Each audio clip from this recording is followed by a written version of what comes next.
Hello అండి, ఇవాళ మీకు ఎగ్ ఆమ్లెట్ మసాలా కర్రీ ఎలా తయారు చేసుకోవాలో చూపిస్తాను. చూసారు కదా ఎంత ఎమ్మీగా కనిపిస్తుందో. ఇదైతే మీరు చపాతీలోకి, పుల్కాలోకి అండ్ ఈవెన్ రైస్లోకి కూడా తినొచ్చు. సో ఇంట్లో కంపల్సరీ ఒకసారి ట్రై చేయండి, చాలా బాగా వస్తుంది. కావాల్సిన ఐటమ్స్: ఎగ్స్, అల్లం వెల్లుల్లి పేస్ట్, ధనియాల పొడి, గరం మసాలా, పచ్చిమిరపకాయలు, కరివేపాకు అండ్ ఆనియన్స్ అండి. ఈ కర్రీకి అయితే కొంచెం ఆనియన్స్ అనేవి ఎక్కువే పడతాయి, ఎందుకంటే టమాటాలు లేకుండా ఓన్లీ ఆనియన్స్తోనే చేస్తాం కాబట్టి. సో ఫస్ట్ ఒక 2 ఎగ్స్ అనేవి ఇలా మొత్తం కలిసేలాగా బీట్ చేసుకోండి. ఇందులో చిల్లీ పౌడర్ కానీ సాల్ట్ కానీ ఏది యాడ్ చేయొద్దు, ప్లెయిన్ ఎగ్స్ బీట్ చేయండి. నెక్స్ట్ స్టవ్ మీద ఒక ప్యాన్ పెట్టి ఆయిల్ వేసి ఈక్వల్గా స్ప్రెడ్ చేసుకోండి. ప్యాన్ కొంచెం హీట్ ఎక్కిన తర్వాత మీరు బీట్ చేసి పెట్టుకున్న ఎగ్స్ ఏవైతే ఉన్నాయో అవి యాడ్ చేయండి. స్టవ్ అయితే సిమ్లోనే ఉండాలండి, హైలో పెట్టొద్దు. హైలో పెడితే మీకు ఏంటంటే అది మాడిపోయినట్లు వస్తుంది, సో అదైతే కర్రీకి సెట్ కాదు. సో లో ఫ్లేమ్లో పెట్టి ఇలా ఫైన్గా ఆమ్లెట్ వేయించుకోండి. వేగిన తర్వాత ఒక ప్లేట్లోకి ట్రాన్స్ఫర్ చేసుకోండి. నెక్స్ట్ అనదర్ 2 ఎగ్స్ కూడా ఇలానే ఆమ్లెట్ వేసుకోండి. నెక్స్ట్ ఒకదాని మీద ఒకటి వేసి ఇలా చాక్తో ఈక్వల్గా చిన్న చిన్న పీసెస్ కింద స్క్వేర్ షేప్లో కట్ చేసుకోండి. మీ దగ్గర పిజ్జా కట్టర్ ఉంటే పిజ్జా కట్టర్తో కట్ చేయొచ్చు, లేదంటే చాక్తో అయినా కట్ చేయొచ్చు. చూసారు కదా, ఈ వీడియోలో చూపించిన విధంగా ఈ టైప్ పీసెస్ అయితే సరిపోతాయి. ఇప్పుడు స్టవ్ మీద ప్యాన్ పెట్టి ఆయిల్ యాడ్ చేయండి. ఆయిల్ కొంచెం హీట్ ఎక్కిన తర్వాత పోపు ఐటమ్స్ అవి వేసేసేయండి. పచ్చిపప్పు అయితే దీనికి వేయాల్సిన అవసరం లేదు, రిమైనింగ్ అన్నీ వేసేసేయండి. అటు ఇటు కదుపుతూ ఒక 2 మినిట్స్ వేగేలాగా చూసుకోండి. వేగిన తర్వాత నిలువుగా చీల్చి పెట్టుకున్న పచ్చిమిరపకాయలు ఉన్నాయి కదండి, అవి యాడ్ చేయండి.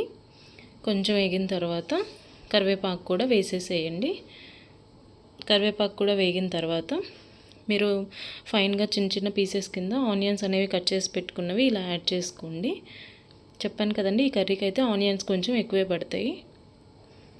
సో అన్నీ వేసిన తర్వాత సిమ్లో పెట్టేసి మొత్తం కలిసేలాగా కొంచెం సాఫ్ట్ అయ్యేంత వరకు ఒక 2 మినిట్స్ వరకు మూత పెట్టి వదిలేసేయండి. ఒక 2 మినిట్స్ తర్వాత చూసారు కదా ఇలా సాఫ్ట్ అయింది. ఇప్పుడు రుచికి సరిపడా సాల్ట్ అనేది యాడ్ చేయండి అండ్ పసుపు కూడా యాడ్ చేయండి. ఈ రెండు వేసేసిన తర్వాత మొత్తం ఫైన్గా కలుపుకొని మూత పెట్టేసి ఒక 2 నిమిషాలు వదిలేసేయండి, ఎందుకంటే ఇది కొంచెం మగ్గడానికి హెల్ప్ అవుతుందండి. ఈ పసుపు అనేది సాల్ట్ ఇలా కలిపేసి మూత పెట్టి 2 మినిట్స్ వరకు వదిలేయండి. చూసారు కదా కొంచెం సాఫ్ట్గా అయింది. ఇప్పుడు అల్లం వెల్లుల్లి పేస్ట్ వేయండి. వేసి మొత్తం కలిసేలాగా పచ్చివాసన పోయేలాగా ఒక 2 మినిట్స్ వరకు వేయించుకోవాలండి.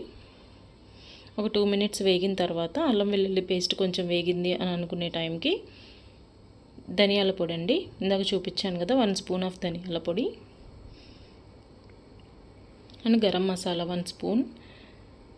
ఇంకా కారం కూడా ఇప్పుడే వేసేసేయండి. మీకు కారం ఎక్కువ కావాలంటే 2 స్పూన్స్ వేసుకోండి. మసాలా కర్రీ కాబట్టి కొంతమంది కొంచెం స్పైసీగా తింటారు, సో తక్కువ కావాలంటే 1 స్పూన్ వేసుకోండి. వేసి మొత్తం కలిసేలాగా ఇలా స్లోగా తిప్పండి. తిప్పి ఇందులో ఇలా కలిసిపోయిన తర్వాత మొత్తం 1/2 గ్లాస్ ఆఫ్ వాటర్ అనేది యాడ్ చేయండి. గ్రేవీ కన్సిస్టెన్సీ కోసం వాటర్ని యాడ్ చేసుకోవాలి. ఇలా 1/2 గ్లాస్ వేసి మొత్తం కలిపి కొంచెం మగ్గనివ్వండి. ఒక 2 మినిట్స్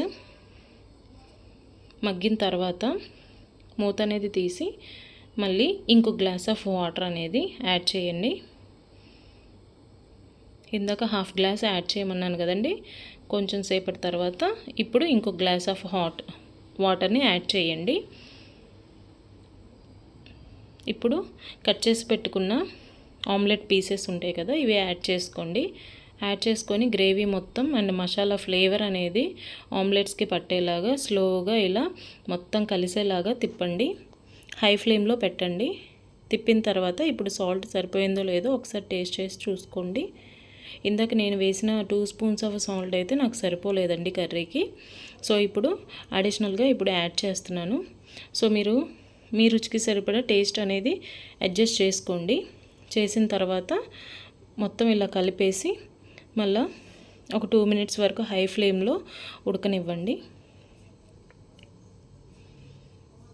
ఇలా తిప్పుతూ మూత పెట్టి 2 మినిట్స్ ఉంచండి. ఉంచిన తర్వాత మొత్తం ఆల్మోస్ట్ మీకు కర్రీ అనేది రెడీ అవ్వడానికి వచ్చింది. ఇదిగోండి ఆల్మోస్ట్ కర్రీ అనేది రెడీ అయిపోయింది. వాటర్ అనేది దగ్గరికి వెళ్ళిపోయి మొత్తం గ్రేవీ అనేది రెడీ అయిపోయిందండి. చూసారు కదా చూడడానికి ఎంత యమ్మీగా ఉందో. మీరు కూడా వీడియో ఒకసారి చూసి ఇంట్లో ట్రై చేయండి, చాలా టేస్టీగా ఉంటుంది. ఇదిగోండి ఆల్మోస్ట్ మనకి కర్రీ అయితే ఇక్కడ రెడీ అయిపోయింది. ఎగ్ ఆమ్లెట్ మసాలా కర్రీ అండి. చూసారు కదా చాలా యమ్మీగా ఉంది. సో ఇంట్లో ఒకసారి తప్పకుండా ట్రై చేయండి. వీడియో మీకు బాగా నచ్చింది అనుకుంటున్నాను. నచ్చితే లైక్, షేర్ అండ్ సబ్స్క్రైబ్ చేయండి. చాలామంది మన ఛానల్ని సబ్స్క్రైబ్ చేయకుండానే చూస్తున్నాను. సో ప్లీజ్ సబ్స్క్రైబ్ చేయండి.